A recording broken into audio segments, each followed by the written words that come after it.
for disturbances of gait. And we'll talk about each of those. Commonly, most common would be pain.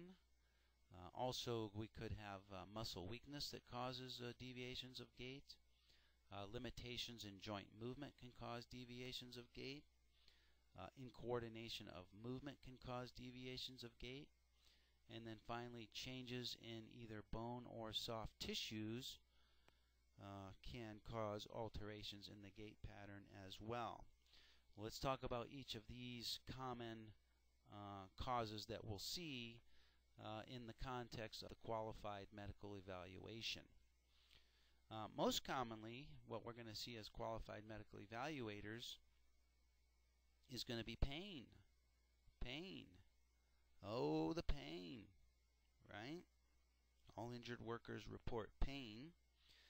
Well, sharp or frank pain and even lesser pains can cause distortions in gait.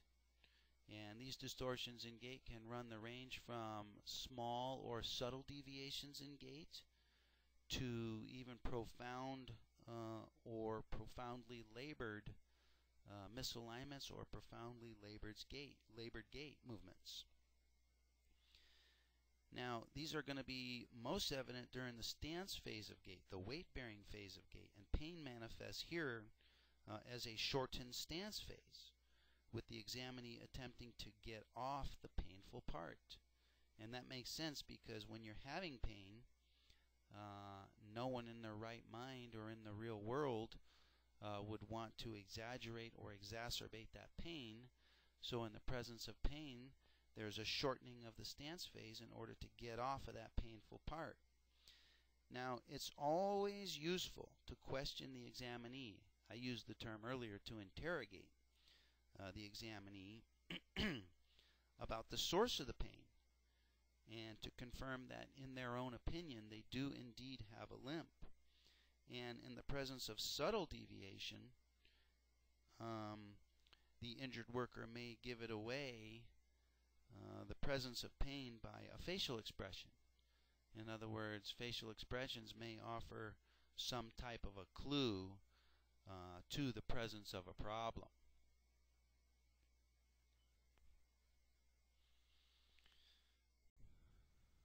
Muscle weakness can be a cause of deviation of gait. And muscle weaknesses can be localized or specific weaknesses, such as in the prior example of weakness of the anterior tibialis muscle, or the muscle weakness can be generalized to an entire lower extremity. For example, in the case of a post-surgical knee replacement where the entire lower extremity is painful, inhibited, and weak. And in the presence of muscle weakness, gait deviation is often evident as a widened base of support. It's often evident as deliberate short steps, and often evident as asymmetric or diminished arm swing. And then also you might find difficulty in balance, particularly upon the weak leg. And this is often evidenced also as a shortened stance phase, evidenced by deliberate short steps. And you'll pick this up. It's quite easy to detect when it's present if you're paying attention for it. Limitations of joint motion can be causes of deviation from normal gait. Many times limitations of joint motion can be due to muscle shortening conditions, may also be due to pathologic joint conditions, for example, joint arthritis, may be due to surgical procedures such as the placement of metal implants, metal plates, metal rods, and I have some examples of gait disturbance due to the placement of metal plates and rods coming up here shortly in our PowerPoint presentation, at least. For those of you listening to the audio program, I will describe a case history of an injured worker that had the placement of metal plates and rods that ultimately affected his gait. Limitation of joint motion may be due to disuse. Disuse either due to pain. We could also call that favoritism or avoidance. Disuse due to pain. Could be disuse due to having the lower extremity in a cast, such as we would see following a fracture. Now, gait deviations due to limitation of joint motion can usually be seen equally in the stance phase and the swing phases of gait, and you can imagine that in your mind. Imagine the disturbance in gait that might be present in a post-surgical knee replacement procedure, for example, or, for example, an arthroscopic procedure on the neck, on the knee, such as medial meniscectomy or an anterior cruciate ligament reconstruction, for example. Typically, these patients would be fitted with a knee orthosis, the purpose of which is to specifically control the range of motion of the knee. And lacking normal knee flexion and extension, picture in your mind how such a lower extremity would pass through the stance phase of gait.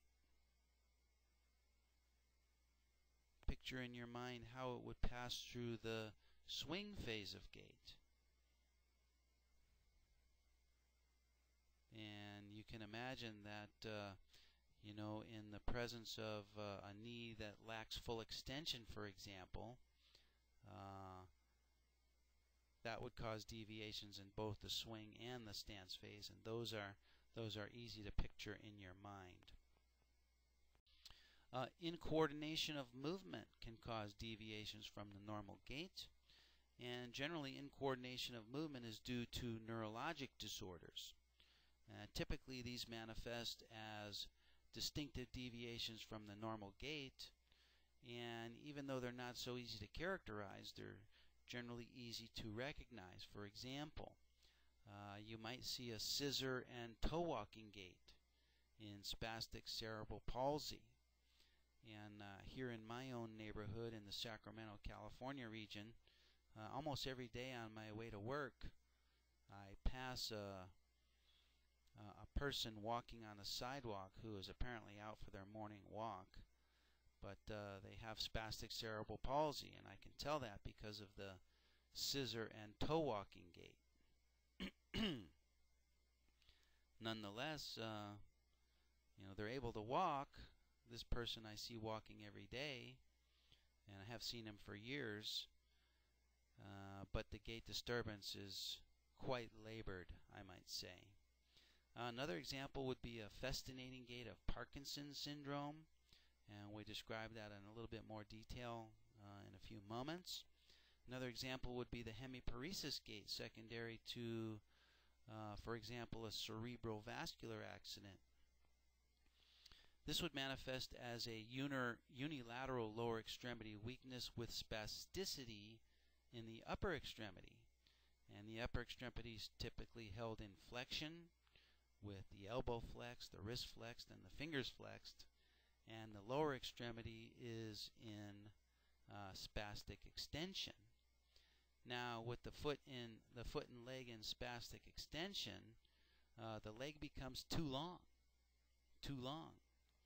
And therefore, in the swing phase of gait, in order to have the leg clear the ground, the gait has to be circumducted to the side in order for the leg to step forward. This type of gait is typically found in lesions of the upper motor neurons, so-called hemiparesis gait. Finally, changes in bone or soft tissue can cause deviations from the normal gait pattern. An obvious example would be an amputation, or even bone shortening following a fracture, or bone shortening or lengthening conditions due to congenital malformations. These would lead to a variety of deviations in gait.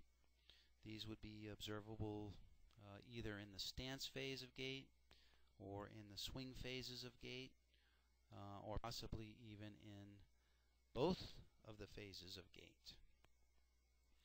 Now, each of these causes of deviation in gait should be confirmed by objective physical examination findings and not simply be the result of subjective factors such as reports of pain or reports that it feels as if something's going to give way, but there should be objective, bona fide physical examination findings. And that makes sense because, for example, if we're talking about a hemiparesis gait due to a cerebral vascular accident, we're going to see positive objective examination findings of upper extremity and lower extremity spasticity. Those are positive objective findings. Other possible objective examination findings that we could see would be findings of inflammation. Recall the cardinal signs of inflammation such as redness, heat, swelling, pain, and loss of function. Okay, especially in the presence of pain, we would expect to see some signs of inflammation, especially in the situation of acute pain. We may also see signs of atrophy of the involved lower extremity. That would be a verifiable objective finding. We could see decreased range of motion measurements compared to the unaffected contralateral joint, especially in the presence of post-surgical procedures such as the placement of metal rods, metal implants, or even in the case of post-surgical fibrosis. And in the presence of neurologic conditions, for example, lesion of upper motor neurons, we would see the presence of pathologic reflexes.